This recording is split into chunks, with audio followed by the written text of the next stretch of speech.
Welcome है आप सभी का लॉजिक स्टडी में। आज हम लोग सीटेट एग्जाम को ध्यान में रखते हुए सीडीपी के क्वेश्चंस को कवर करेंगे, जिसमें पेडागॉजी और एनसीईआरटी के जितने भी सारे क्वेश्चंस होंगे उन सभी को कवर करेंगे।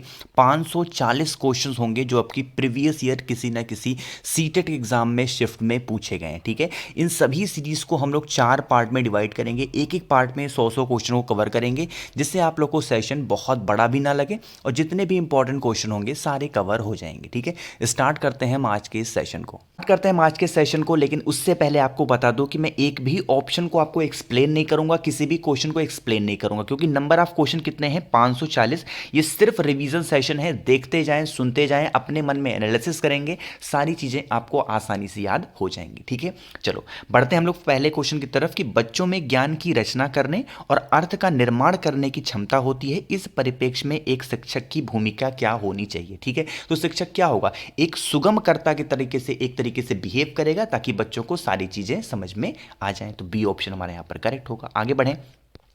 सेकंड हमारा क्वेश्चन है कि इनमें से कौन सी विशेषता प्रतिभाशाली बच्चों की नहीं होती है। पूछा क्या है, क्वेश्चन को हमेशा पढ़ा करिए बहुत ध्यान से, यहां पर नहीं पूछा है, इसका मतलब हमें नेगेटिव वर्ड को ध्यान देना है। नेगेटिव वर्ड मुझे एक ही यहां पर दिख रहा है जो कि हमारा निम्न दिख रहा है, तो बी ऑप्शन हमारे यहां पर करेक्ट हो जाएगा कि निम्न औसतीय मानसिक प्रक्रियाएं। ठीक है, आगे बढ़े क्वेश्चन नंबर 3 पे कि कोहलबर्ग के सिद्धांत के पूर्व परंपरागत स्तर के अनुसार कोई नैतिक निर्णय लेते समय एक व्यक्ति निम्नलिखित में से किस तरफ प्रतिवृत्त होगा, यानी किस तरफ हो जाएगा एक नैतिक निर्णय अगर वो कोई इंसान ले रहा है कोहलबर्ग के अनुसार। देखो इसमें क्या होगा कि वो अपने अंदर ही तो सोचेगा। नैतिकता मतलब क्या होता है कि अपने अंदर कोई चीज सोचना कि अगर मैं ये काम कर दूंगा तो मुझे दंड मिलेगा। डी ऑप्शन हमारा यहां पर करेक्ट होगा, अंतर्निहित संभावित दंड। ठीक है, डी ऑप्शन, सॉरी बी मैंने लिख दिया, डी ऑप्शन। ठीक है, आगे हम लोग बढ़ रहे हैं क्वेश्चन नंबर 4 पे।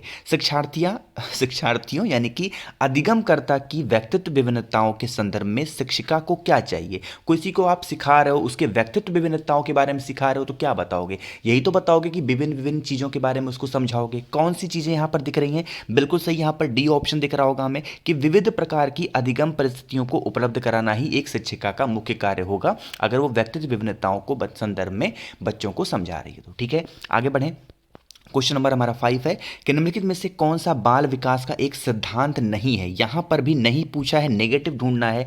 तो पहला ऑप्शन तो हमको दिख रहा है, ये बिल्कुल होता है, विकास के सभी क्षेत्र महत्वपूर्ण होते हैं, ये तो बिल्कुल सही है। ऑप्शन हमें दिख गया है कि सभी विकास तथा अधिगम एक समान गति से आगे बढ़ते हैं, जी नहीं, विकास और अधिगम एक तरीके से आगे नहीं बढ़ते हैं, सी ऑप्शन हमारे यहां पर करेक्ट होगा। आगे हम लोग बढ़े क्वेश्चन नंबर 6 पे। निम्नलिखित में से कौन सा आकलन करने का सर्वाधिक उपयुक्त तरीका होता है। इसमें से कौन सी चीज हम अगर आकलन करते हैं वो सबसे अच्छा तरीका होगा। 6 का मुझे यहां पर ऑप्शन पहला ही दिख गया है कि आकलन शिक्षण अधिगम में अंतर्निहित एक प्रक्रिया होती है, ये हमारा करेक्ट हो जाएगा। तो अभी जो पेपर हुआ था 28 दिसंबर को, उसमें ये क्वेश्चन पूछा गया था। ये सारे वही क्वेश्चन हैं जो आपके किसी ना किसी सीटेट एग्जाम में या फिर केवीएस में बहुत बार पूछे जाते हैं। ठीक है, चलो निम्नलिखित में से कौन सा सृजनात्मकता से संबंधित है, यानी कि क्रिएटिविटी, किसको आप ऐसे कौन सी चीज को आप क्रिएटिव बोलोगे। देखो एक ऑप्शन मुझे जैसे ही मैंने क्रिएटिव पढ़ा मुझे ऑप्शन दिख गया अपसारी चिंतन। जहां पर भी अपसारी चिंतन दिखे आपको पता होना चाहिए क्या है, सृजन की एक भूमिका होती है। क्वेश्चन नंबर 8, बच्चों के बारे में निम्नलिखित कथनों में से किस कथन से वाइगोत्स्की सहमत होते हैं। ठीक है, वाइगोत्स्की की बात आई है तो पहला ऑप्शन यहां पर नहीं है, बिल्कुल पहला ऑप्शन तो नहीं है। ठीक है, डी ऑप्शन मुझे यहां पर दिख गया। अंतः क्रिया की बात मैंने जैसे ही देखी और सामाजिकता की बात जैसे देखी तैसे मुझे पता चल गया क्या कि ये वाइगोत्स्की क्या होगा। तो बच्चे समवयस्क और वयस्कों के साथ सामाजिक अंतः क्रिया के माध्यम से सीखते हैं, डी ऑप्शन हमें यहां पर दिख गया। जैसे ही वाइगोत्स्की के बारे में देखा मैंने एक ही वर्ड खोजा, वो वर्ड कौन सा था, सामाजिक वर्ड, बस तुरंत लगा दिया। पढ़ना, कोई ऑप्शन पढ़ने की जरूरत ही नहीं है। आगे बढ़े क्वेश्चन नंबर 9। देखो मैं थोड़ा जल्दी जल्दी चल रहा हूँ क्योंकि नंबर ऑफ क्वेश्चन बहुत ज़्यादा है। चलो यहाँ पर बच्चे सिर्फ लिख करके आ रहा है, तो बच्चे क्या होते हैं। क्वेश्चन नंबर 9, बच्चे क्या होते हैं, पहला ऑप्शन दो, इसका मैं सिर्फ आंसर आपको बताता चलता हूँ जिससे आपको जल्दी समझ में आ जाए।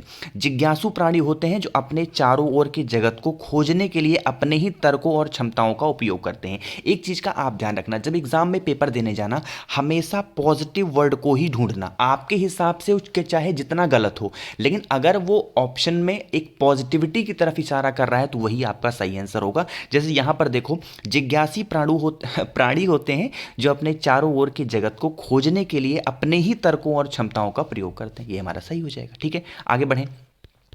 तो हमने यहाँ पर 9 क्वेश्चन कवर कर दिए हैं। आगे हम लोग बढ़ रहे हैं क्वेश्चन नंबर 10 पे कि बच्चों की त्रुटियों के बारे में, यानी कि बच्चे जो गलतियां करते हैं निम्नलिखित में से कौन सा कथन सत्य है, कौन सा कथन सही होता है। क्वेश्चन नंबर 10 पहला ही मुझे यहाँ पर दिख गया कि बच्चों की त्रुटियां उनके सीखने की प्रक्रिया का अंग है। बिल्कुल सही है। ऐसा नहीं कि बच्चे गलती के उनको पीटना शुरू कर दो, नहीं, बच्चे अगर गलती करेंगे तभी तो सीखेंगे। अच्छा ये वाली मैंने गलती की थी तो उसको सुधार कर लेंगे, तो उनका सीखने की प्रक्रिया का एक अंग होता है। ए ऑप्शन हमारा करेक्ट होगा। आगे बढ़ें क्वेश्चन नंबर 11। देखो बहुत बड़े ऑप्शन है, सब कुछ पढ़ूंगा तो बहुत टाइम लगेगा। अध्यापक को यह सुनिश्चित करना चाहिए कि उसकी कक्षा में सभी शिक्षार्थी अपने आप को स्वीकृत और सम्मानित समझें। इसके लिए शिक्षक को क्या करना चाहिए। एक चीज़ आपको बता दूं, जब मैं क्वेश्चन पढ़ूं तो आप एक बार वीडियो को पॉज कर दिया करो, रोक दिया करो, उसके बाद अपने मन से एक बार कोशिश किया करो क्या ये सही होगा, उसके बाद वीडियो को आगे देखा करो। तो एक बार और पढ़ते हैं क्वेश्चन कि अध्यापक को यह सुनिश्चित करना चाहिए कि उसकी कक्षा में सभी शिक्षार्थी अपने आप को स्वीकृत और सम्मानित समझें। इसके लिए शिक्षक को क्या करना चाहिए। तो शिक्षक को क्या चाहिए कि वो अपने शिक्षार्थियों को सामाजिक और उनकी सांस्कृतिक पृष्ठभूमि की जानकारी प्राप्त करें और कक्षा में विविध मतों को प्रोत्साहित करें। तो सी ऑप्शन हमारे यहाँ पर करेक्ट होगा। ठीक है, हर एक चीज को शिक्षक को देखना चाहिए, तभी उनको बच्चों को आगे ले जा सकते हैं। क्वेश्चन नंबर 12 सुरेश सामान्य रूप से एक शांत कमरे में अकेले पढ़ना चाहता है, जबकि मदन एक समूह में अपने मित्र के साथ पढ़ना चाहता है। यह उनके किस चीज की विभिन्नता की कारण बन सकता है। देखो, सुरेश एक शांत कमरे में पढ़ना चाहता है, जबकि जो मदन है वो समूह के साथ पढ़ना चाहता है। ये क्या दर्शाता है, ये उनका क्या होगा, अधिगम शैली, उनकी पढ़ने की क्षमता, यानी कि जिस हिसाब से पढ़ना चाहते हैं उनकी अपनी शैली के हिसाब से वो निर्धारित करेंगे। भैया मुझे ग्रुप में पढ़ना अच्छा लगता है, ग्रुप में पढ़ेंगे, मुझे अकेले पढ़ना है तो अकेले पढ़ेंगे। ये अपनी उनकी चॉइस होगी। ठीक है, बी ऑप्शन हमारा यहाँ पर करेक्ट होगा। आगे हम लोग बढ़े क्वेश्चन नंबर 13 पे कि भारत में भाषिक विभिन्नताएं बहुत हैं। इस संदर्भ में विशेषकर कक्षा 1 और 2 के प्राथमिक स्तर पर बहुभाषित कक्षाओं के बारे में सर्वदा उपयुक्त कथन इनमें से कौन सा हो सकता है। क्वेश्चन नंबर 13 बताओ। क्वेश्चन नंबर 13 पॉज करो वीडियो को और जल्दी से आंसर से करेंगे। बी ऑप्शन बिल्कुल सही है। शिक्षक को सभी भाषाओं का सम्मान करना चाहिए और सभी भाषाओं में अभिव्यक्ति के लिए बच्चों को प्रोत्साहित करना चाहिए। उनके ये नहीं बताना चाहिए इंग्लिश खराब है, संस्कृत खराब है, सिर्फ हिंदी अच्छी है, नहीं, सभी भाषाएं समान है, सभी भाषाओं की इज्जत करनी चाहिए। तो बी ऑप्शन हमारा करेक्ट होगा। आगे बढ़ें क्वेश्चन नंबर 14 कि प्रकृति पोषण विवाद में प्रकृति से क्या अभिप्राय है। प्रकृति पोषण एक विवाद में उनका वाद विवाद हो रहा है, उनके बीच में डिबेट हो रहा है, तो प्रकृति से उनका क्या अभिप्राय हो सकता है। क्वेश्चन नंबर 14 बिल्कुल सही है। ए ऑप्शन हमारा करेक्ट होगा। जैविकीय विशिष्टताएं और वंशानुक्रम सूचनाएं, तो ए ऑप्शन हमारा हो जाएगा। ठीक है, आगे हम लोग बढ़ रहे हैं क्वेश्चन नंबर 15 जनसंचार माध्यम समाजीकरण का एक महत्वपूर्ण माध्यम बनता जा रहा है। नीचे दिए गए कथनों में से कौन सा सबसे उपयुक्त कथन है। ऑप्शन बहुत बड़े बड़े हैं, वीडियो को पॉज करेंगे और अपने मन में क्वेश्चन को जान लेंगे। चलो 15 का मैं आंसर बता रहा हूं। बी ऑप्शन यहां पर बिल्कुल सही होगा। जनसंचार माध्यमों की पहुंच बढ़ रही है और जनसंचार माध्यम अभिव्यक्तियों, मूल्यों और विश्वासों को प्रभावित करता है। तो बी ऑप्शन हमारे यहां पर करेक्ट हो जाएगा। ठीक है, 15 क्वेश्चन हो गए। 16वें क्वेश्चन की तरफ बढ़ते हैं कि बच्चे किस प्रकार से सीखते हैं। नीचे दिए गए कथनों में से कौन सा इस प्रश्न के विषय में सबसे सही नहीं है। फिर से यहाँ पे नेगेटिव वर्ड अब हमको खोजना होगा, कौन सा इसमें से सही नहीं है। 16 का यहाँ पर मुझे एक ऑप्शन तुरंत दिख गया है, डी, बच्चे केवल कक्षा में सीखते हैं। ये एक नेगेटिविटी की तरफ लेके जा रहा है। क्यों, बच्चे घर पे नहीं सीख सकते, बच्चे अपने आसपास नहीं सीख सकते, बच्चे पर्यावरण से भी सीख सकते हैं। तो इसका मतलब यही हमारा करेक्ट हो जाएगा। डी ऑप्शन हमारा यहाँ पर सही है कि बच्चे केवल कक्षा में सीखते हैं, ये गलत है। ठीक, आगे हम लोग बढ़ रहे हैं क्वेश्चन नंबर 17 पे। अब यहां पे जो चीजें होंगी ना, इसमें ऑप्शन को मैंने डिलीट नहीं किया है, ऑप्शन भी आपको दिखेंगे लेकिन मैं छुपाने की कोशिश करूंगा। ठीक, चलो यहां पर देखो, फिर से बोल रहा हूं, एक बार और आपको याद दिला दूं कि जब मैं क्वेश्चन पढ़ने लगूं तुरंत वहीं पर वीडियो को पॉज किया करो और उसके बाद आंसर को जब मैं बताऊं तो एक बार एनालिसिस किया करो कि मैंने जो किया वो सही किया कि नहीं किया। ठीक है, इससे आपकी तैयारी का खुद का अंदाजा लग जाएगा। क्वेश्चन नंबर 17 प्राथमिक विद्यालय शिक्षक को अपने शिक्षार्थियों को अभिप्रेरित करने के लिए निम्नलिखित में से किस रणनीति को अपनाना चाहिए। बताओ भाई, कौन से रणनीति को अपनाना चाहिए प्राथमिक विद्यालय शिक्षक को अपने शिक्षार्थियों को अभिप्रेरित करने के लिए। तो 17 का हमारा बी ऑप्शन करेक्ट हो जाएगा। यहाँ पर देखो उत्तर भी लिख करके आ रहा है। अब मैं उत्तर भी नहीं पढ़ूंगा, सिर्फ आपको ऑप्शन यहाँ पर दिखने को मिलेगा कि बच्चों को उनकी रुचियों के अनुसार अपने लक्ष्य निर्धारित करने, उन्हें पाने के उद्गम में सहायता करना चाहिए। ठीक है, चलो क्वेश्चन नंबर 18 है कि निम्नलिखित में से कौन सा सामाजिकरण का एक प्रमुख कारक है। बताओ भाई, सामाजिकरण का एक कौन सा प्रमुख कारक है। तो एक ही ऑप्शन हमको दिख रहा है यहाँ पर, मुझे पता है, आपको भी पता चल गया होगा, क्या होगा, हमारा परिवार होगा। आगे हम लोग बढ़े क्वेश्चन नंबर 19 पे कि बच्चों को समूह कार्य देना एक प्रभावी शिक्षण रणनीति है, क्योंकि बच्चों को जब हम ग्रुप कोई कार्य देते हैं कि इस काम को ग्रुप में करके लाना, तो ये एक शिक्षण की कौन सी रणनीति को दर्शाता है? बताओ भाई। क्वेश्चन नंबर 19 बिल्कुल सही है, बी ऑप्शन यहाँ पर करेक्ट होगा कि सीखने की प्रक्रिया में बच्चे एक दूसरे से सीखते हैं और परस्पर सहायता भी करते हैं। एक दूसरे से सीखेंगे जब आप ग्रुप स्टडी करेंगे, ग्रुप कोई प्रोजेक्ट बनाएंगे, कहीं ग्रुप में जाएंगे कोई काम करने के लिए, है ना। बी ऑप्शन करेक्ट होगा। आगे हम लोग बढ़ रहे हैं क्वेश्चन नंबर 20 पे, कि एक औसत बुद्धि वाला बच्चा यदि भाषा को पढ़ने और समझने में कठिनाई प्रदर्शित करता है तो यह संकेत देता है कि बच्चे का लक्षण प्रदर्शित कर रहा है। बताओ भाई, एक औसत बुद्धि वाले बच्चे की बात हो रही है, तो यहाँ पर 20 का बिल्कुल सही आंसर है, डी ऑप्शन होगा, पठन अक्षमता यानी कि डिसलैक्सिया जिसको हम लोग बोलते हैं, ये उसकी तरफ आपको इशारा कर रहा है। डी ऑप्शन हमारा करेक्ट होगा। आगे हम लोग बढ़ रहे हैं क्वेश्चन नंबर 26 पे। कौन सा क्वेश्चन हो गया? 20 हो गया ना, तो 21 पे हम लोग बढ़ेंगे। मैं भी कहाँ ही आ जाता हूँ। ठीक है, चलो इसका आंसर तो दिखाई दे गया कि शैशवाकाल की अवधि क्या होती है? जन्म से 2 वर्ष तक की। आगे बढ़ें क्वेश्चन नंबर 22। मैं कोशिश करूंगा कि आप लोग को आंसर ना दिखाई दे। पियाजे के अनुसार 2 से 7 वर्ष के बीच का एक बच्चा संज्ञानात्मक विकास की ओर किस अवस्था में है? बताओ भाई, वो किस अवस्था में है अगर बच्चा 2 से 7 वर्ष की आयु का है? बताओ, ये तो सभी को पता होना चाहिए। क्या होता है? डी ऑप्शन होगा, पूर्व संक्रियात्मकता ये एज में है, ऐसी अवस्था को क्या बोलते हैं हम लोग? पूर्व संक्रियात्मक अवस्था। डी ऑप्शन करेक्ट होगा। आगे बढ़े 23 पे, थोड़ा जल्दी जल्दी चलने की कोशिश करेंगे कि विकास कहाँ से और किसकी तरफ बढ़ता है। मोस्ट रिपीटेड और इंपॉर्टेंट क्वेश्चन है, यूपी टेट प्रीवियस ईयर आया वो क्वेश्चन है, अभी जो 2021 में पेपर हुआ था और अभी जो सीटेट का एग्जाम चल रहा है उसमें भी पूछा जा रहा है। बताओ भाई, विकास कहाँ से कहाँ की ओर बढ़ता है? बिल्कुल सही है, सामान्य से विशिष्ट की ओर बढ़ता है। ठीक, देखो बाद में आंसर इसलिए दिखा देता हूं क्योंकि आप बाद में मत कहो कि कहीं आपने गलत तो नहीं बता दिया, है ना। चलो भाई, क्वेश्चन नंबर 24, कि जब वयस्क सहयोग से सामंजस्य कर लेते हैं तो वे बच्चे के वर्तमान स्तर के प्रदर्शन को संभावित क्षमता के स्तर के प्रदर्शन की तरफ प्रगति क्रम को सुगम बनाते हैं। इसे क्या कहा जाता है? जब वयस्क सहयोग से सामंजस्य कर लेते हैं तो वे बच्चे के वर्तमान स्तर के प्रदर्शन को संभावित क्षमता के स्तर के प्रदर्शन की तरफ प्रगति क्रम को सुगम बनाते हैं। इसे क्या कहा जाता है? यह भी 28 दिसंबर 2022 को जो सीटेट का एग्जाम हुआ, ये क्वेश्चन उसमें आया था। बताओ भाई, क्वेश्चन नंबर 24 बिल्कुल सही है, ए ऑप्शन हमारा यहां पर करेक्ट आंसर हो जाएगा। उसमें हम लोग क्या बोलते हैं? उसको सहयोग देना बोलेंगे, सिंपल सा है। आगे बढ़े क्वेश्चन नंबर 25 को। क्वेश्चन नंबर 25, ये भी क्वेश्चन अभी 28 को आया था, ये भी क्वेश्चन 28 को आया था कि नवीन जानकारी को शामिल करने के लिए वर्तमान स्कीमा जिसको हम लोग अवधारणा बोलते हैं, बदलाव की प्रक्रिया क्या कहलाती है? बताओ भाई, अवधारणा में बदलाव की प्रक्रिया क्या कहलाती है? सबको पता होना चाहिए। ए ऑप्शन है आत्मसात्करण, इसको हम लोग बोलते हैं।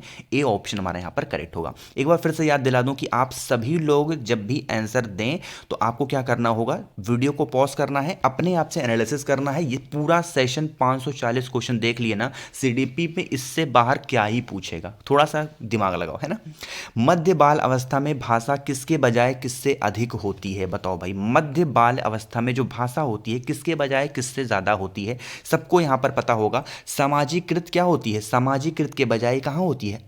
केंद्रित से सबसे ज्यादा अधिक होती है। तो ए ऑप्शन हमारे यहां पर करेक्ट हो जाएगा। ठीक, अब देखो मैं चाहूँ तो इसको समझा सकता हूँ कि केंद्रित क्या होती है, कहाँ पे बल लगता है, लेकिन अब इसको समझाऊंगा तो फिर 540 क्वेश्चन तो हमें लगता है कि 3 घंटे में होंगे, है ना। चलो, बाल केंद्रित शिक्षा में शामिल है, क्या शामिल है? ऑप्शन यहाँ पर आपको दिख रहा है तो इसलिए ऑप्शन दिखा दिया। बहुत आसान सा क्वेश्चन था, बच्चों के लिए हस्तपरक गतिविधियाँ क्या होती हैं? बाल केंद्रित शिक्षा में शामिल होती हैं। तो डी ऑप्शन करेक्ट होगा। सबसे आसान क्वेश्चन था ये सीरीज का। क्वेश्चन नंबर 28 की तरफ बढ़ते हैं।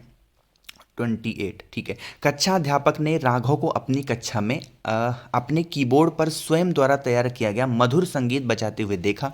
कक्षा अध्यापक ने विचार किया कि राघव में उच्च बुद्धि उच्च स्तरीय थी। ये किस चीज की तरफ इशारा कर रहा है? बताओ भाई, एक बच्चा है जो कीबोर्ड पर म्यूजिक बता रहा है, जब टीचर ने देखा तो उसकी तरफ क्या उसके दिमाग में आया बच्चे के प्रति? बिल्कुल सही, बिल्कुल सही आंसर है, बी ऑप्शन होगा, संगीत में है ये, तो बी ऑप्शन हमारा पर करेक्ट होगा। ये क्वेश्चन 29 दिसंबर को आया था, है ना।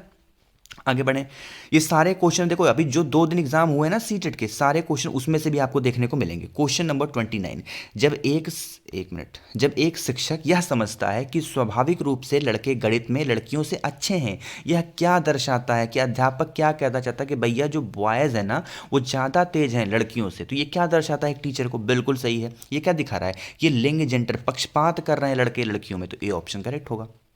याद होगा आपको, तो यूपी टेट में पूछा गया क्वेश्चन था प्रीवियस ईयर ये।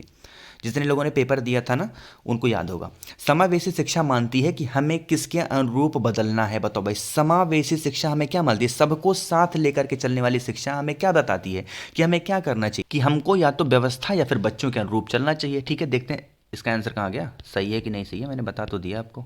बिल्कुल सही है, ए ऑप्शन हमारे यहाँ पर करेक्ट होगा। ठीक, चलो बढ़ते हैं क्वेश्चन नंबर 31 पे। कि शिक्षा एक सार्वभौमिक प्रक्रिया है जो कि क्या दर्शाती है। जो शिक्षा है सार्वभौमिक प्रक्रिया है, वो क्या दर्शा रही है? तो वो एक ही चीज़ दर्शा रही है कि समस्त प्राणियों में पाई जाती है। सार्वभौमिकता किसमें होती है? सभी प्राणियों में पाई जाती है। तो ए ऑप्शन हमारा करेक्ट हो जाएगा। हाँ ठीक है, आगे हम लोग बढ़ रहे हैं क्वेश्चन नंबर 32 पे। सभी लोग को आंसर करना होगा, वीडियो को पॉज किया करिए, क्वेश्चन पढ़ें, ऑप्शन पढ़ें, उसके बाद आंसर करें। शिक्षा मनोविज्ञान का अध्ययन क्षेत्र कहाँ तक जाता है? बताओ, ये तो सबसे आसान क्वेश्चन था, इसको मुझे बताने की जरूरत भी नहीं है। कहाँ तक जाता है? व्यक्तिगत विभिन्नताएं, हर व्यक्ति की अपनी अलग अलग विभिन्नताएं होती हैं। शिक्षा मनोविज्ञान वही तो कहता है कि उस इंसान का दिमाग कम है, वो यहाँ तक सोच सकता है, वो यहाँ तक सोचेगा, यही तो होती है। वो सामाजिक है, वो सामाजिक नहीं है, यही होता है शिक्षा मनोविज्ञान। तो ए ऑप्शन हमारा करेक्ट हो जाएगा। ठीक, आगे हम लोग बढ़ने हैं क्वेश्चन नंबर 33 पे। 33 हमारा है कि केस स्टडी विधि मुख्यतः किस में प्रयुक्त होती है? केस स्टडी विधि एक विधि होती है जिसको हम लोग केस स्टडी बोलते हैं, किस में प्रयुक्त होती है? बताओ भाई, ये किस में होती है? ये व्यक्तित्व अध्ययन में, एक मतलब प्रत्येक व्यक्ति के अध्ययन में केस स्टडी होती है कि भाई उस इंसान की केस स्टडी करो, यानी उसके बारे में जानकारी प्राप्त करो। डी ऑप्शन हमारा करेक्ट हो जाएगा। ठीक, तो 33 हो गया, 34 की तरफ बढ़ रहे हैं कि अचेतन मन का अध्ययन किया जाता है। अचेतन मन का अध्ययन किया जाता है। कहाँ से अचेतन? जो मन चेतन ही नहीं है, अचेतन है, उसका मन, उसका अध्ययन कैसे करोगे? बताओ भाई, क्वेश्चन 34 ए ऑप्शन बिल्कुल है। निरीक्षण करोगे तभी तो पता पाओगे कि ये अचेतन मन है, इसका मन शांत नहीं रहता है ना, यही तो कर पाओगे, रिसर्च करोगे, निरीक्षण करोगे। ठीक, 34 हो गया। आगे हम लोग बढ़ रहे हैं 35 पे कि पढ़ाते समय चित्र दिखाने में सबसे अधिक महत्वपूर्ण लाभ कौन सा होता है? मोस्ट इंपॉर्टेंट क्वेश्चन, 29 दिसंबर 2022 सीटेट में आया वो क्वेश्चन है, जो अभी एग्जाम आपके ऑनलाइन चल रहे हैं, उसी में पूछा गया क्वेश्चन है, कहीं आप देख लेना, आपको मिल जाएगा। तो बताओ भाई, क्वेश्चन नंबर 35, पढ़ाते समय चित्र दिखाने में सबसे अधिक महत्वपूर्ण लाभ कौन सा होता है? बी ऑप्शन बिल्कुल सही है। इससे पाठ को समझाने में सहायता मिलती है। जो बच्चे होते हैं ना, जो वो क्या करते हैं, कोई आप उनको फिगर दिखा दोगे ना तो वो उससे जल्दी रिलेट कर पाएंगे। जैसे मैं आपको एक उदाहरण दे दूं, समझा देता हूं थोड़ा सा। जैसे मैं बोलूं गुलाब, तो जैसे मैंने बोला गुलाब, को आपके दिमाग में कुछ और नहीं आया कि किसी गुलाब लड़के का नाम आ गया, नहीं, आपके दिमाग में एक पहले से पिक्चर फीड है कि गुलाब, जैसे ही कोई बोलेगा तो हमारे पिक्चर दिमाग में क्या आता है? गुलाब का फूल, है ना, यही तो आता है। खाना बोला, दाल चावल रोटी सब्जी हमारे सामने आ जाती है। तो पिक्चराइजेशन से जो हम चीज़ पढ़ते हैं तो हमारे लिए सबसे ज़्यादा महत्वपूर्ण हो जाती है। ठीक, चलो भाई 35 तो हो गया। 36, बालक के प्रारंभिक सामाजिक विकास में सबसे महत्वपूर्ण कारक क्या होता है? बालक के प्रारंभिक सामाजिक विकास में सबसे महत्वपूर्ण कारक क्या होता है? क्वेश्चन नंबर 36 ए ऑप्शन होगा यहाँ पर कि अपने ही लिंग के माता पिता से लगाओ। बिल्कुल सही होता है। देखो, जब भी कोई, आप देखा होगा कि कोई बच्चा होता है छोटा सा, है ना, तो अपने माँ की गोद में या फिर अपने पिता की गोद में चुप रहेगा, लेकिन अगर उसको कोई और ले लेता है, क्या होता है? वो रोने लगता है। तो यही क्या दर्शाता है कि वो अपने ही माता पिता से क्या होता है? वो ज़्यादा लगाव में रहता है। 36 हो गया। आगे हम लोग बढ़ रहे हैं क्वेश्चन नंबर 37।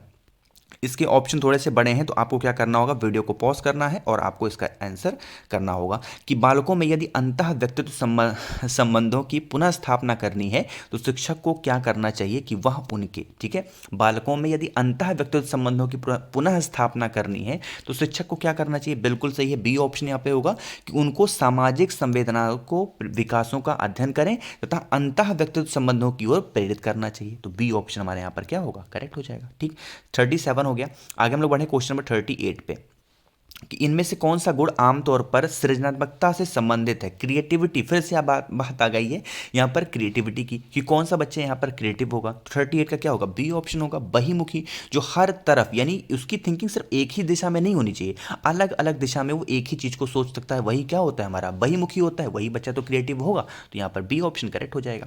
38 हो गया। आगे हम लोग बढ़ रहे हैं क्वेश्चन नंबर 39 पे कि शब्दों को वाक्यों के में क्रमानुसार लगाने के नियम को क्या कहा जाता है? मोस्ट इंपॉर्टेंट क्वेश्चन, शब्दों को वाक्यों में क्रमानुसार लगाने के नियम को क्या कहा जाता है? बताओ भाई, इसको क्या कहोगे? इसको बताओगे वाक्य विन्यास। तो बी ऑप्शन हमारे यहाँ पर करेक्ट होगा। 39 हो गया। आगे हम लोग बढ़े क्वेश्चन नंबर 40 पे।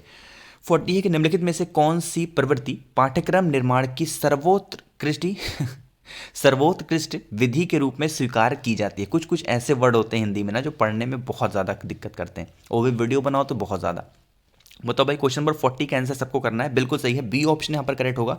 समस्याएं परक सूची इसको हम लोग बोलते हैं, तो बी ऑप्शन हमारे यहाँ पर करेक्ट हो जाएगा। 40 हो गया। आगे हम लोग बढ़ रहे हैं क्वेश्चन नंबर 41 पे कि विद्यार्थियों में पढ़ाई के साथ साथ खेल भावना को विकसित करने के लिए आपको क्या करना पड़ता है। ठीक है, विद्यार्थियों में पढ़ाई के साथ साथ अगर खेल भावना को भी आपको विकसित करना है तो हमें क्या करना होगा। सी ऑप्शन हमारे यहाँ पे करेक्ट हो जाएगा कि विद्यार्थियों के साथ खेलना भी चाहिए। टीचर क्या होगा, खेल खेल से अगर बच्चों को कोई चीज़ सिखाएगा तो उनके दिमाग में चीज़ें क्या होंगी, अच्छी तरीके से सेट हो जाएंगी और वो बच्चे बिना निडर हुए मतलब बिना डरे टीचर से कोई भी क्वेश्चन क्लासरूम में फिर पूछ पाएंगे। ठीक है, क्वेश्चन नंबर 42।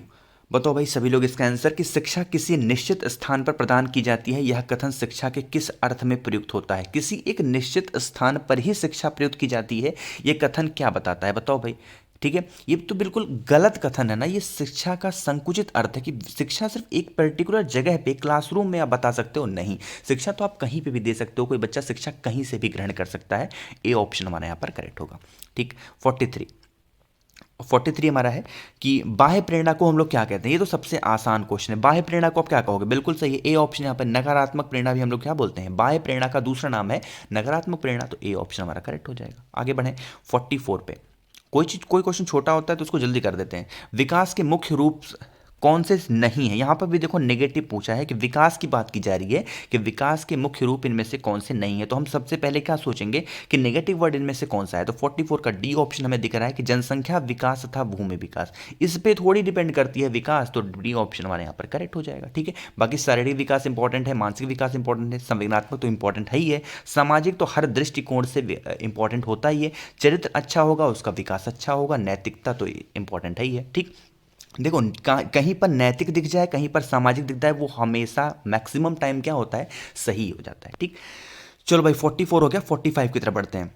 45 हमारा है कि वह बच्चे जिनके परिवार का वातावरण प्रजातांत्रिक होता है, वह बच्चे किसकी अपेक्षा होते हैं। बताओ भाई, वह बच्चे जिनके परिवार का वातावरण प्रजातांत्रिक होता है वो अन्य बच्चों की अपेक्षा कैसे होते हैं।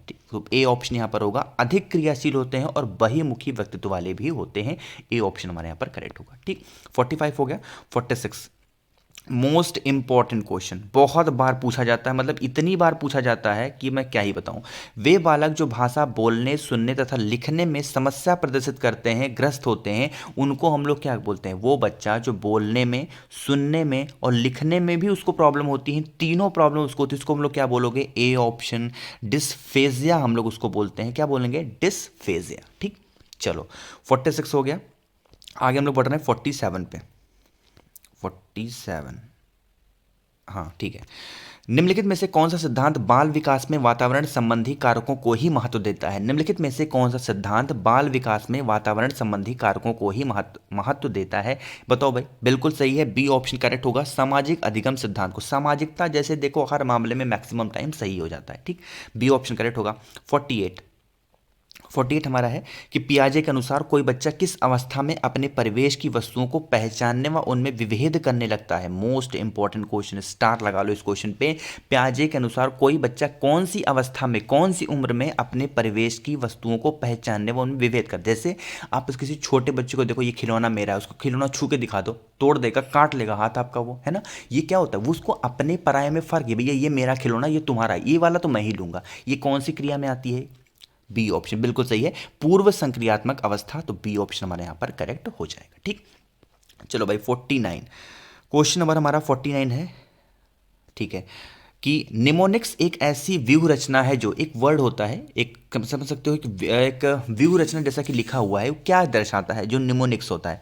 बताओ भाई सभी लोग, बी ए ऑप्शन बिल्कुल सही है कि स्मृति में नई सूचनाओं को पुनः स्मरण करने में सहायता करती है। ठीक है, कोई भी चीज़ है उसको रिवीजन करने में क्या होती है, मदद करती है, तो ए ऑप्शन हमारे यहाँ पर करेक्ट होगा। ठीक, आगे हम लोग बढ़ें। क्वेश्चन नंबर 50 हमारा क्वेश्चन है कि वर्तमान समय में बाल केंद्रित शिक्षा पर जोर दिया जाता है। निम्नलिखित में से कौन सी बाल केंद्रित शिक्षा की विशेषता नहीं है। यहाँ पर नहीं की बात की जा रही है, फिर से हमको निगेटिव वर्ड की तरफ जाना होगा, तो 50 का हमारा बिल्कुल सही है, सी ऑप्शन करेक्ट होगा कि बालक को केवल तथ्यात्मक ज्ञान से अवगत कराने पर जोर देना चाहिए। जी नहीं, हमको सिर्फ उसको तथ्यों के बारे में बता करके उसको ज्ञानी नहीं बनाना है, हमको उसको क्या करना होगा, हर एरिया के बारे में उसको बताना होगा। कोई क्वेश्चन बता रहे हो तो सिर्फ उसका तथ्य नहीं बताना, उसको सारी चीज़ें बतानी होंगी, किसने क्या किया, कौन से क्लास का क्वेश्चन है, ये चाहिए, है ना, कैसे सॉल्व करना है, सब कुछ बताना पड़ेगा। तो सी ऑप्शन हमारा क्या होगा यहाँ पर गलत हो जाएगा। ठीक, तो 50 क्वेश्चन हमने यहाँ पर कवर किए। आई होप कि सेशन आपको बहुत पसंद आ रहा होगा। ठीक है, बहुत मेहनत लगती है इस वीडियोज़ को बनाने में, तो वीडियो को लाइक कर दीजिए,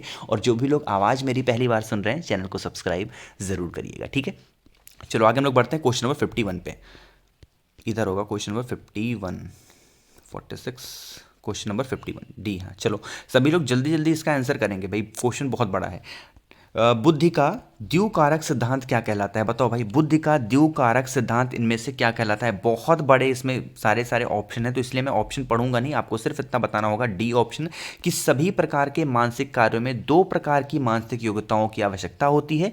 प्रथम सामान्य मानसिक योग्यता, और दूसरी क्या होती है? विशिष्ट मानसिक योग्यता। तो डी ऑप्शन हमारे यहाँ पर करेक्ट हो जाएगा। ठीक है, थोड़ा सा इसकी साइज को मैं छोटा कर देता हूँ जिससे आसानी से क्वेश्चन आ जाया करे। अब ये देखो कितना छोटा क्वेश्चन है और कितना प्यारा आंसर भी है इसका।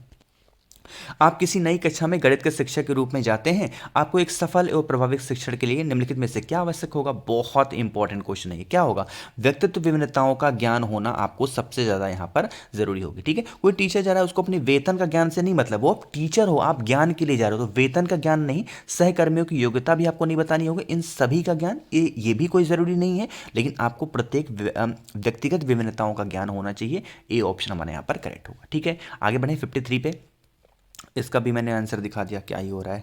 शिक्षण प्रक्रिया में क्रियात्मक अनुसंधान का उपयोग अति महत्वपूर्ण होता है। इसमें अध्ययन किसकी की जाती है? तो आपको ऑप्शन यहाँ पर दिख ही गया है, कक्षागत व्यवहारिक समस्याओं का इसमें क्या करते हैं हम लोग? अध्ययन करते हैं। सी ऑप्शन करेक्ट हो जाएगा। ठीक, आगे बढ़ें क्वेश्चन नंबर 54 पे। ये नहीं दिखाया ना, प्राथमिक शिक्षाओं में किस प्रकार के शिक्षार्थियों को हस्तलिपि की शिक्षा देना उपयुक्त है? वीडियो को पॉज करो, इसका आंसर बताओ सभी लोग जल्दी से, कि प्राथमिक कक्षाओं में किस प्रकार के शिक्षार्थियों को हस्तशिल्प की शिक्षा देना उपयुक्त होता है? बिल्कुल सही है, बी ऑप्शन है, पिछड़े शिक्षार्थियों को आपको इसकी हमको शिक्षा देना सबसे ज़्यादा इंपॉर्टेंट होता है। ठीक, आगे बढ़ें क्वेश्चन नंबर 55। समावेशी शिक्षा में क्या चीज़ निहित होती है? ये तो निहितार्थ होती है, ये तो सबसे आसान है कि समावेशी शिक्षा क्या होती है। मैंने आपको बताया कि सबको साथ लेकर के चलने की शिक्षा होती है। तो 55 का हमारा क्या होगा? सामान्यीकरण यहाँ पे हो जाएगा। ए ऑप्शन हमारा यहाँ पर करेक्ट होगा। ठीक, 55 हो गया। चलो भाई आगे बढ़ रहे हैं 56 की तरफ। ठीक है, बहुत इंपॉर्टेंट क्वेश्चन है, नैतिक बुद्धि की 3 अवस्थाएं। अब नैतिकता की बात आई है, इसमें तो कुछ पढ़ना ही नहीं है, क्वेश्चन को पढ़ना ही नहीं है, क्या पूछा है? 6 चरण पूछा है, क्या पूछा है? तो जैसे ही नैतिक वृद्धि की 3 अवस्थाएं आए, 6 चरणों की अवधारणा किसने प्रस्तुत की थी? एक ही नाम आपके दिमाग में आना चाहिए, क्या होना चाहिए? कोहलबर। नैतिकता की बात आती है, कोहलबर का नाम सबसे पहले आएगा। ठीक, चलो क्वेश्चन नंबर 57।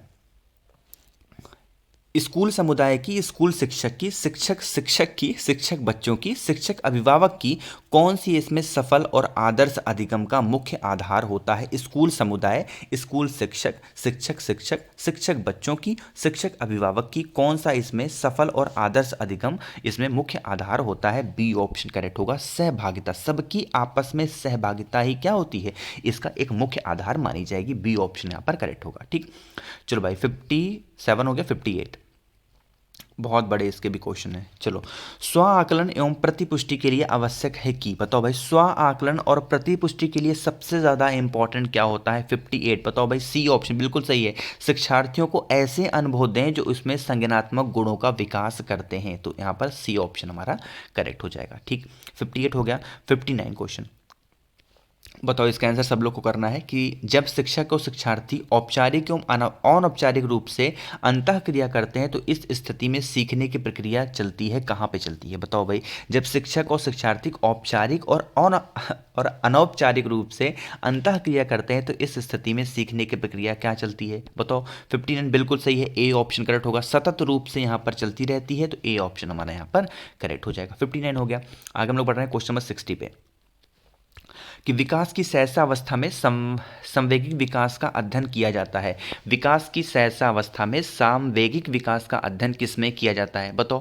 बिल्कुल सही है, 60 का हमारा क्या हो जाएगा? बी ऑप्शन, निरीक्षण से किया जाता है, तो बी ऑप्शन हमारा यहाँ पर करेक्ट हो जाएगा। आगे बढ़ते हैं हम लोग क्वेश्चन नंबर 61 पे, कि निम्नलिखित में से किसने सामाजिक अधिगम का सिद्धांत दिया था? तो सामाजिकता की बात जैसे ही आती है तो आपके दिमाग में एक ही ऑप्शन होना चाहिए, बंडूरा साहब का, तो डी ऑप्शन हमारे यहाँ पर करेक्ट ऑप्शन हो जाएगा। ठीक है, आगे बढ़े क्वेश्चन नंबर 62 पे।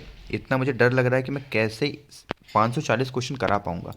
विकास के संबंध में निम्नलिखित में से कौन सा कथन सत्य नहीं है? यहां पर भी नेगेटिविटी की बात की गई है, कौन सा कथन सत्य नहीं है? तो यहां पर सी ऑप्शन हमारा करेक्ट होगा। किसी बच्चे में बुद्धि और विकास की गति को ध्यान में रखकर उसके आगे बढ़ने की दिशा व स्वरूप के बारे में भविष्यवाणी नहीं की जा सकती। ठीक है, यही हमारा क्या हो जाएगा? करेक्ट हो जाएगा।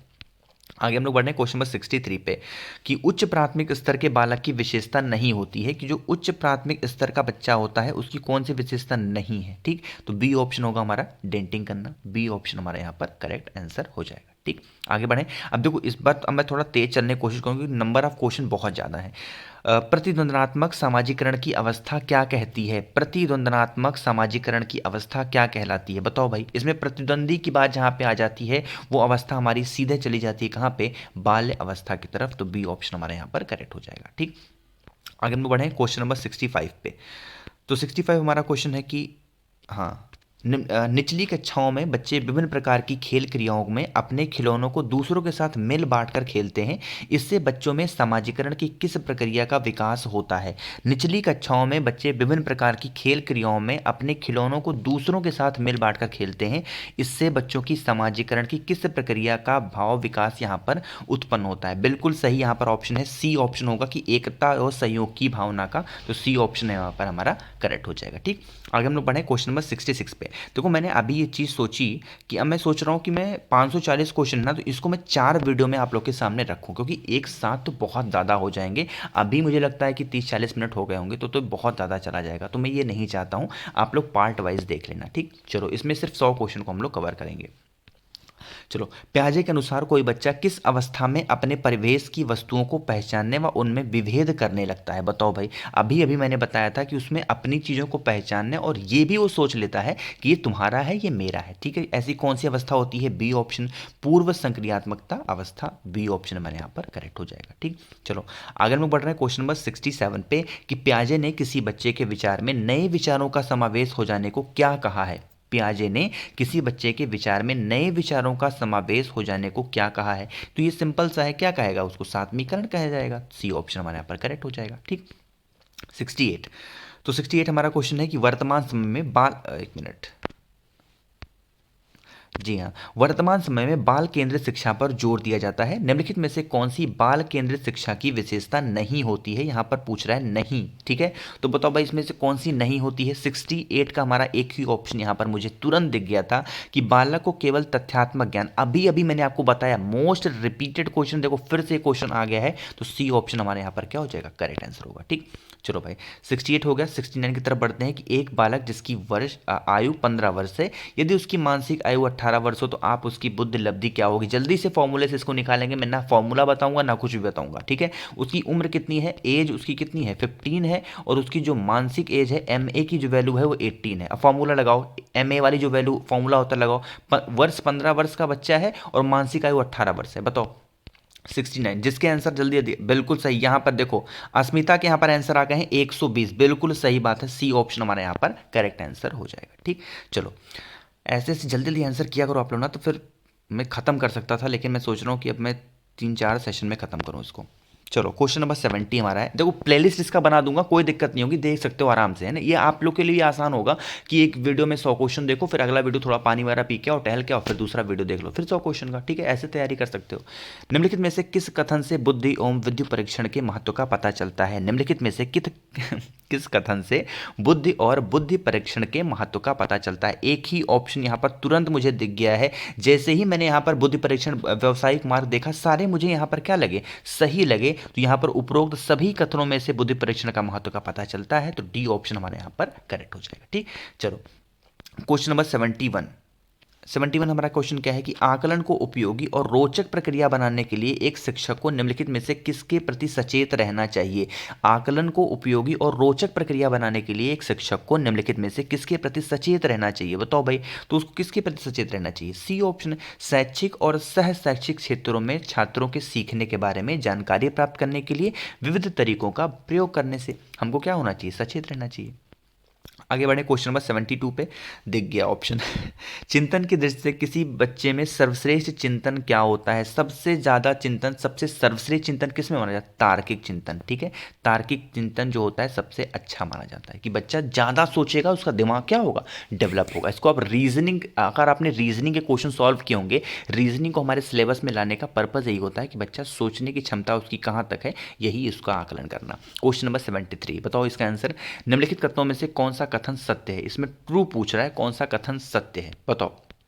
बिल्कुल सही है ए ऑप्शन। स्त्रियों का हस्तलेख पुरुषों की अपेक्षा अच्छा होता है। उनकी जो राइटिंग होती है, मतलब फीमेल की, लड़कियों की जो राइटिंग होती है वो बच्चों से क्या होती है? बॉयज से अच्छी होती है। ठीक, आगे बढ़ें। क्वेश्चन नंबर 73 होगा 74। एक्चुअली कोई बहुत खास बात नहीं होती, बस थोड़ा सजा के वो लिखती है ना, इसलिए अच्छे लगता है। क्वेश्चन नंबर 74 कि आकलन की प्रक्रिया के दौरान शिक्षकों को काफ़ी सावधानी बरतने की आवश्यकता होती है। इस दौरान शिक्षकों को निम्नलिखित में से कौन सा कार्य करना चाहिए? शिक्षकों को काफ़ी सावधानी बरतने की आवश्यकता होती है। इस दौरान शिक्षक को निम्नलिखित में से कौन सा कार्य करना चाहिए, बताओ भाई। बिल्कुल सही, यहाँ पर आंसर आना स्टार्ट होगा ए ऑप्शन। शिक्षार्थियों को फीडबैक उपलब्ध कराना ताकि वे बेहतर ढंग से कार्य, उनको एक फीडबैक ज़रूर होना चाहिए ताकि क्या होगा, वो अपना कार्य ठीक तरीके से करते रहेंगे। तो ए ऑप्शन हमारे यहाँ पर क्या होगा? करेक्ट हो जाएगा। ठीक, चलो क्वेश्चन नंबर 75। ये तो सबसे आसान क्वेश्चन कि व्यक्तित्व विभिन्नताओं को समझने का सबसे पहले प्रयत्न किसने किया था? जहां पर व्यक्तित्व की बात आती है सबसे पहले क्या होना चाहिए? डी ऑप्शन, गाल्टन साहब के द्वारा क्या होता है? व्यक्तित्व की बात की गई थी। ठीक, चलो क्वेश्चन नंबर 75 हो गया, तो 76 की तरफ बढ़ते हैं। बताओ इसका आंसर। मुझे तो दिख गया इसका आंसर, क्वेश्चन पढ़ना ही नहीं है। शिक्षार्थियों की उपलब्धि के मूल्यांकन के लिए सबसे बेहतर तरीका क्या हो सकता है? अगर आपको शिक्षार्थी की उपलब्धि का मूल्यांकन करना है तो सबसे अच्छा तरीका क्या होगा? बी ऑप्शन, ग्रेडिंग पद्धति का प्रयोग करना सबसे अच्छा तरीका यहाँ पर होता है। ठीक, क्वेश्चन नंबर 77। बताओ भाई, अनुकरण और दोहराने की तीव्र प्रवृत्ति निम्नलिखित में से किस अवस्था की ओर संकेत करती है? यानी कि कोई चीज़ याद करने में उसको दोहराने की जो प्रवृत्ति आ जाती है, कौन सी अवस्था में सबसे ज़्यादा होती है? ये तो सबको पता होना चाहिए। ए ऑप्शन, सहसा अवस्था में क्या होती है? ये आपके अंदर परिकल्पना आ जाती है कि हमको ऐसे रटना है, ऐसे पढ़ना है, ये रिविजन कर लो, पेपर आ गया है ना, इस तरीके से। निम्नलिखित में से कौन सा सतत और व्यापक मूल्यांकन का उद्देश्य नहीं है? Most important question, UP TET previous year पूछा गया क्वेश्चन था ये, है ना, कि सतत एवं व्यापक मूल्यांकन का उद्देश्य इसमें से कौन सा नहीं है? बताओ भाई, सभी लोग इसका आंसर करेंगे सी ऑप्शन। क्या होगा कि अध्यापक और अधिगम प्रक्रिया को शिक्षक केंद्रित क्रियाकलाप उसको बनाना, ये हमारा क्या होगा? करेक्ट हो जाएगा। ठीक, चलो भाई आगे बढ़े क्वेश्चन नंबर 79 पे। इतना ही बोलने में मेरी हालत ख़राब हो गई, मैं कैसे 540 पढ़ाता। मैंने अच्छा निर्णय लिया कि मैं इसको 4 पार्ट में डिवाइड करूंगा। एक शिक्षक को अनुसूचित जाति के छात्रों के साथ कैसा व्यवहार करना चाहिए? ये तो एक कॉमन सा क्वेश्चन है, दिमाग लगाना है कि चाहे वो अनुसूचित जाति का हो, चाहे वो किसी भी जाति का हो, एक सही व्यवहार उसके लिए लगाना चाहिए। तो ए ऑप्शन होगा कि सभी बालकों के समान शैक्षिक अवसरों की समानता उसको देनी चाहिए। ए ऑप्शन करेक्ट हो जाएगा। ठीक, चलो क्वेश्चन नंबर 80 कि आप अपनी कक्षा में अधिगम को सरल बनाने के लिए दृश्य सामग्री का प्रयोग करते हैं। ऐसी स्थिति में कक्षा के किन छात्रों को सबसे कम लाभ होगा? अगर आप कोई चीज़ दिखा करके और फिर बताते हैं कि इसका ये इस्तेमाल होता है, इसका वो इस्तेमाल होता है, तो कौन से ऐसे स्टूडेंट होंगे जिनको इससे क्या होगा? नुकसान हो जाएगा। बी ऑप्शन बिल्कुल सही है, जो पढ़ने में उच्च स्तर के हैं, जो पढ़ने में बहुत तेज है, उनको क्या दिखा रहे हो सब, इसलिए क्या होगा, उनका जो मतलब उनका जो मन होगा क्लास में ना, वो बहुत कम लगेगा और उनको उससे फ़ायदा भी नहीं होगा बहुत ज़्यादा। क्वेश्चन नंबर 81 हमारा है कि निम्नलिखित में से कौन सा शिक्षार्थियों में सृजनात्मकता का पोषण करता है? क्रिएटिविटी का इसमें से कौन सा पोषण करता है? बताओ भाई। क्वेश्चन नंबर 81 बिल्कुल सही है, बी ऑप्शन होगा कि प्रत्येक शिक्षार्थी की अंतःजातीय प्रतिभाओं का पोषण करने और उसमें प्रश्न करने के अवसर उपलब्ध कराना, ये सबसे अच्छा पोषण करता है क्रिएटिविटी बी का। तो बी ऑप्शन हमारे यहाँ पर करेक्ट हो जाएगा। ठीक, तो हमने 81 क्वेश्चन कवर किए हैं। अगर सेशन आपको पसंद आ रहा हो तो लाइक कर दीजिए, और जो भी लोग मेरी आवाज़ पहली बार सुन रहे हैं, अचानक से इस चैनल पे आए हैं, तो चैनल को सब्सक्राइब ज़रूर करिएगा। ठीक है, चलो क्वेश्चन नंबर 82। 82 की प्राकृतिक दशा के सिद्धांत का प्रतिपादन किया गया था। बताओ भाई, ये किसने किया था? कि अधिगम की प्राकृतिक दशा के सिद्धांत का प्रतिपादन किसने किया था? क्वेश्चन नंबर 82 बिल्कुल सही बात है, ए ऑप्शन होगा कर्ट लेविन द्वारा। तो ए ऑप्शन हमारे यहाँ पर करेक्ट हो जाएगा। आगे बढ़ें क्वेश्चन नंबर 83 पे। 83 हमारा क्वेश्चन है, आसान सा क्वेश्चन है, सबसे आसान क्वेश्चन है कि शिक्षण अधिगम के अंतर्गत शिक्षक का प्रमुख कार्य क्या होता है? टीचर का प्रमुख कार्य क्या होता है बच्चों को सिखाने में? बताओ, ये तो सबसे आसान होना चाहिए, सभी का आंसर तुरंत आना चाहिए। ए ऑप्शन कि बालक को सीखने के लिए अभिप्रेरित करना, उसको समझाना, उसको बताना कि बाबू ऐसे नहीं ऐसे होगा, ऐसे नहीं ऐसे होगा, उसको अभिप्रेरित करना। ए ऑप्शन करेक्ट हो जाएगा। ठीक, चलो भाई, क्वेश्चन नंबर 84 की किसी बालक में तर्क के आधार पर सोचने की क्षमता के विकास के लिए आवश्यक क्या होते हैं, बताओ।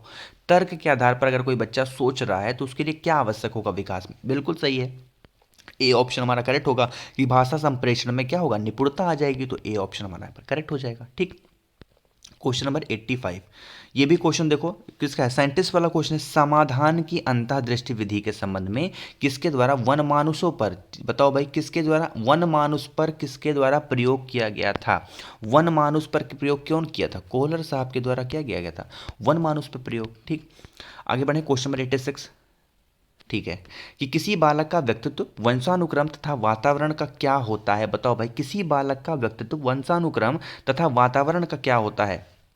क्वेश्चन नंबर 86 बिल्कुल सही है, बी ऑप्शन है, गुणात्मक प्रतिरूप इसका क्या होता है, दिखाता है, बी ऑप्शन करेक्ट हो जाएगा। 86 हो गया। 87 हमारा है, बहुत बड़ा क्वेश्चन है। 87 हमारा है कि अनुभवजन्य अधिगम सिद्धांत की शैक्षिक उपयोगिता निम्नलिखित में से कौन सी हो सकती है? अनुभवजन्य अधिगम सिद्धांत की शैक्षिक उपयोगिता निम्नलिखित में से कौन सी हो सकती है? एक ही ऑप्शन यहाँ पर देखो दिख रहा होगा, इस सिद्धांत की सहायता से शिक्षार्थियों के लिए अधिगम स्रोतों एवं संसाधनों की व्यवस्था करने में सहायता मिलती है, तो डी ऑप्शन करेक्ट हो जाएगा। ठीक, आगे बढ़े, क्वेश्चन नंबर 88 कि समावेशी शिक्षा में किसको शामिल कर देने और अपने उद्देश्यों को प्राप्त करती है? समावेशी शिक्षा को कौन सी चीज को शामिल कर देने और अपने उद्देश्यों को प्राप्त करती है?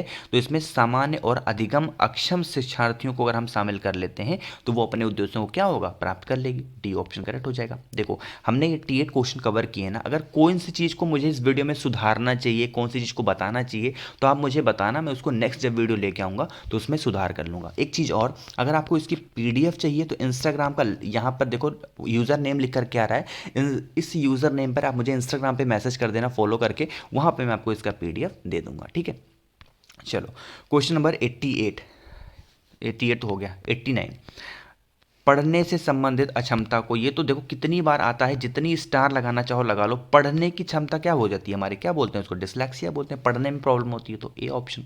आगे बढ़े, क्वेश्चन नंबर 90, प्रगतिशील शिक्षा के पक्षधर कौन थे? बताओ भाई, प्रगतिशील शिक्षा की बात करते हैं तो उसके पक्षधर कौन साहब थे, उसके साहब कौन थे? C option, John Dewey, C option हमारा करेक्ट हो जाएगा। आगे बढ़े, क्वेश्चन नंबर 90 हो गया, अभी एक क्वेश्चन और है 91, कक्षा कक्ष में, एक मिनट, हाँ, कक्षा कक्ष में शिक्षार्थियों को एकाग्र करने में सहायक व्यक्तित्व कौन सा कारक इसमें बनता है? कक्षा कक्ष में शिक्षार्थियों को एकाग्र करने में सहायक व्यक्तित्व इसमें से कौन सा बनता है? सी ऑप्शन करेक्ट होगा, शिक्षार्थियों में जिज्ञासा का विकास होना, तो सी ऑप्शन हमारे यहाँ पर करेक्ट हो जाएगा। ठीक, क्वेश्चन नंबर 92, तो 92 हमारा है कि किसी बालक के व्यवहार के निर्धारण के संदर्भ में निम्नलिखित में से कौन सा व्यवहार सबसे ज़्यादा उत्तम होता है? किसी बालक के व्यवहार के निर्धारण के संदर्भ में निम्नलिखित में से कौन सा व्यवहार सबसे ज़्यादा उत्तम होता है? क्वेश्चन नंबर 92 बिल्कुल सही है, ए ऑप्शन यहाँ पर करेक्ट होगा कि जब बालक के सम्मुख अनेक प्रेरक हों तो उनमें से कुछ अधिक प्रभावी हो जाते हैं, तो यही हमारा क्या हो जाएगा, पहला हो जाएगा। कहाँ चला जाता है मेरा पेन, ठीक है, हमारा क्या होगा, ए ऑप्शन करेक्ट हो जाएगा। आगे बढ़ें, क्वेश्चन नंबर 92 हो गया, 93 पे बढ़ते हैं। भाई सभी लोग इंस्टाग्राम पे फॉलो करें ना, जिससे आपको पीडीएफ मैं वहाँ पर क्या करूँ, भेज पाऊंगा। ठीक है, पीडीएफ यहाँ पर देखो इंस्टाग्राम का यूज़र नेम लिख करके भी आ रहा होगा। चलो 93 है भाई, कि निम्नलिखित में से किसने नैतिक बुद्धि की अवस्थाओं की अवधारणा प्रस्तुत की है? निम्नलिखित में से किसने नैतिक बुद्धि की अवस्थाओं की अवधारणा को प्रस्तुत की है? नैतिकता की बात जैसे आती है, मैंने आपको स्टार्टिंग बताया, क्या लोगे, कोहलबर्ग साहब, ये ऑप्शन करेक्ट होगा। ठीक, क्वेश्चन 93 होगा। 94 की तरफ बढ़ते हैं, एक अध्यापक को महत्व देना चाहिए, बताओ भाई, एक अध्यापक को क्या महत्व देना चाहिए? जैसे ही समान मैंने देखा कि सभी को समान रूप से, ये हमारा क्या होगा, करेक्ट हो जाएगा 94 का डी ऑप्शन। 95 कि बाल केंद्रित शिक्षा के समर्थक के तौर पर आपके अनुसार निम्नलिखित में से किसका महत्व सबसे ज़्यादा है? बाल केंद्रित शिक्षा के अगर आप समर्थक हैं तो उस तौर पर आपके अनुसार निम्नलिखित में से किसका महत्व सबसे ज़्यादा होता है? ए ऑप्शन करेक्ट है, शिक्षक बालक के व्यक्तित्व का कहाँ तक विकास कर पाता है, ये उसके लिए सबसे ज़्यादा इंपॉर्टेंट होगा, ए ऑप्शन करेक्ट हो जाएगा। ठीक, चलो भाई 96 हमारा है कि किसी बालक के व्यवहार को उत्पन्न करने वाला कारक क्या कहलाता है? कोई भी बालक है, उसके व्यवहार को उत्पन्न करने वाला कारक क्या कहलाएगा? तो उसके चिंतन के साथ सार्थक रूप से संयोजन करना ही क्या कहलाएगा, उसका एक विभिन्न कारक कहलाएगा। 96 का बी ऑप्शन हमारा करेक्ट हो जाएगा। आगे हम लोग बढ़ रहे हैं, क्वेश्चन नंबर 92 हो गया, 90 अभी और है 90, चलो 90 एक क्वेश्चन छोड़ देते हैं, 98 पे बढ़ते हैं। छात्र एवं छात्राओं के बीच लैंगिक प्रभाव को कम करने के लिए उपयुक्त उपाय कौन सा नहीं होता है। यहाँ पर भी क्या पूछा है, नहीं है, निगेटिव वर्ड। जल्दी से वीडियो को पॉज करो, आंसर सभी लोगों को करना है। वीडियो को पॉज करो, आंसर करो। छात्र एवं छात्राओं के बीच लैंगिक प्रभाव को कम करने के लिए उपयुक्त उपाय नहीं है, तो डी ऑप्शन यहाँ पर हमारा करेक्ट होगा कि छात्र छात्राओं को 2 वर्गों में बांटकर उनके सामाजिक उद्देश्यों के अनुकूल शिक्षा प्रदान करना। डी ऑप्शन हमारे यहाँ पर करेक्ट हो जाएगा। ठीक, आगे बढ़े क्वेश्चन नंबर 99 पे कि निम्नलिखित में से किसने वंशानुक्रम को व्यक्तित्व विभिन्नताओं का प्रमुख कारक माना है। निम्नलिखित में से किसने वंशानुक्रम व्यक्तित्व विभिन्नताओं का प्रमुख कारण माना है। तो यहाँ पर एक ऑप्शन आपको दिख रहा होगा जो कि हमारा है क्या, मन। ए ऑप्शन हमारा यहाँ पर करेक्ट हो जाएगा। आगे बढ़ें, क्वेश्चन नंबर 99 हो गया हमारा। आगे बढ़ रहे हैं हम लोग और इस सेशन का हमारा ये लास्ट क्वेश्चन है और इसके बाद हम लोग क्वेश्चन नंबर 101 से लेकर के और क्वेश्चन नंबर 200 तक हम लोग नेक्स्ट सीरीज में देखेंगे। ठीक है, कल परसों तक वीडियो आ जाएगी, कल ही आ जाएगी वीडियो। ठीक है, वह आकलन जो विद्यालय परिषदों को दिशा निर्देशों के आधार पर किया जाता है किंतु परिषद बोर्ड के स्तर पर नहीं कहलाता, वो क्या होता है। बताओ भाई, वो क्या कहलाएगा, वो हमारा क्या कहलाएगा। ए ऑप्शन, विद्यालय आधारित आकलन। तो ए ऑप्शन हमारे यहाँ पर करेक्ट होगा। 100 क्वेश्चन हमने कवर किए। पीडीएफ चाहिए तो मुझे आप इंस्टाग्राम पे फॉलो करके वहाँ पे आप मैसेज कर देना। ये रहा इंस्टाग्राम का आपको यूजर नेम, वहाँ पे सर्च कर लेना। डिस्क्रिप्शन में भी मैंने लिंक दे रखा है, उस पर क्लिक करके सीधा इंस्टाग्राम पे आके इसकी पीडीएफ आप ले सकते हैं। वीडियो पसंद आई हो तो आप लाइक कर दीजिए। कुछ पूछना हो, नहीं समझ में आया, नीचे कॉमेंट में पूछें। आवाज़ जो भी लोग पहली बार सुन रहे हैं, चैनल को सब्सक्राइब जरूर करिएगा। Thank you so much for watching this video.